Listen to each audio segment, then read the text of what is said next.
Observe a toddler learning to walk. They collapse repeatedly without a hint of embarrassment or any self-consciousness. This intrinsic confidence represents the human biological default, a state where action and intent are perfectly aligned before societal filters are installed. This natural immune system against fear is dismantled by a society that treats human doubt as a harvestable resource. Modern institutions and algorithms sustain themselves by signaling that you are incomplete, effectively creating a market for solutions to insecurities they helped manufacture. Individuals caught in this cycle adopt this secondhander mindset. A secondhander derives their entire sense of reality from the approval of others, eventually losing the ability to distinguish their own values from the consensus of the crowd. This dependency is enforced daily by the social patrol, the friends and peers who project their own unexamined anxieties onto anyone attempting to stand out. They utilize specific shaming tactics, such as asking, "Who do you think you are?" or labeling independence as selfish to pull them back. Constant surrender to these external pressures erodes your internal authority. Each time you prioritize social comfort over your own discernment, you deepen a state of learned helplessness, training your mind to wait for external permission before ever acting. Clinical psychology reveals that your brain is actually wired to bypass this hesitation. In his work on psychocybernetics, Dr. Maxwell Maltz identified the automatic success mechanism, a goal-seeking system within the nervous system that functions with the precision of a guided torpedo once a clear target is set. Chronic self-doubt occurs when this internal steering system is hijacked by the fear of social judgment. When the target of your biological success mechanism shifts from achieving a goal to gaining approval, the system begins to work against you, functioning as a method of external control. This widespread self-doubt creates the perfect environment for macro-scale control. When an entire population loses faith in its own judgment, it becomes entirely dependent on centralized authorities to define what is true, what is safe, and what is valuable. This dependency sustains an aristocracy of pull, a class of controllers who produce no tangible value, but instead maintain power by influencing and extracting from the weak and the compliant. The quote engraved behind Ayn Rand here identifies the terminal result of this dynamic. To reject rational self-interest is to accept a morality of altruism, which history shows leads inevitably to the primordial morality of brute force and stagnant terror.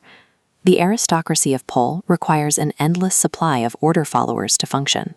These are individuals who have traded their autonomy for a job title or a sense of institutional safety, unknowingly providing the hands and the effort that make the system's coercion possible.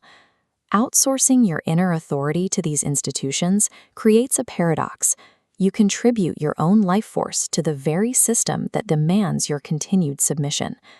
Escaping this cycle requires shifting from arbitrary social rules toward the fixed principles of natural law. Natural law represents the discovered grammar of reality, universal principles like non-aggression and cause and effect that operate regardless of human opinion or legislative decree.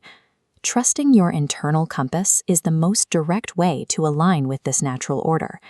When you execute your individual vision without seeking permission, you are not acting out of petty ego, but fulfilling your role in a universe of voluntary exchange and personal responsibility.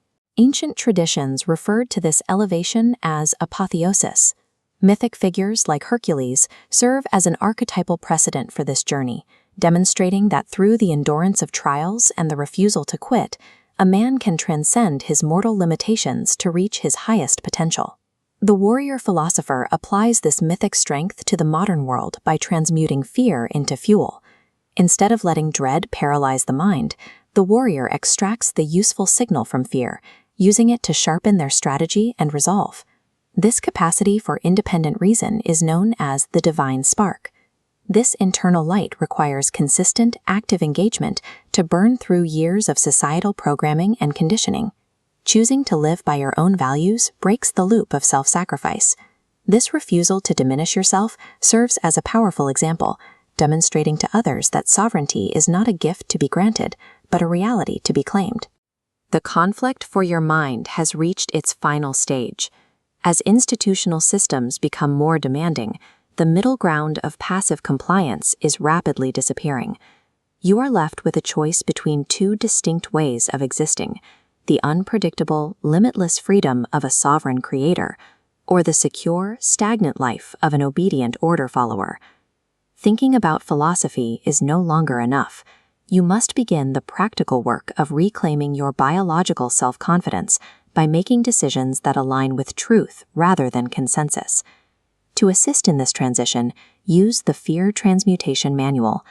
This tactical guide provides the somatic and psychological exercises required to interrupt the fear response and maintain your reasoning capacity under pressure. This path leads toward a reality built on total self-ownership and voluntary trade. In this landscape, individuals connect as absolute equals, no longer separated by the artificial hierarchies of the state or the crowd. Recovering your stolen confidence is the only way to move beyond the status of managed livestock. By stoking your own spark, you fulfill your ultimate potential as a sovereign creator.